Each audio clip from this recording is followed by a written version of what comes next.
Kadang aku beli di warung 16.000. Nah, dengan adanya ini kan kita bisa terbantu.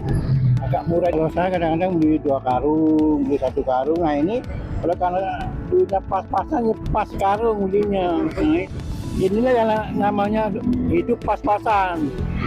Pas nggak beli beras, pas duitnya pas. Ya lebih bagus lah, lebih irit. Lebih murah Bu. Iya. Kalau dibandingkan di pasar mana Bu harganya? Lebih murah di sini. 56 Bu. Pasaran itu berapa sisi? Tergantung, ada 63, ada 58, tergantung. SPHP ini sangat luar biasa, antusias sekali karena dimana harganya sangat membantu perekonomian masyarakat.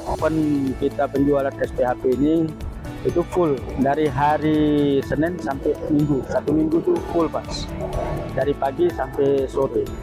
Penjualan kita ini di Sukamaju harganya per koli per sak 5 kilo itu 56.000.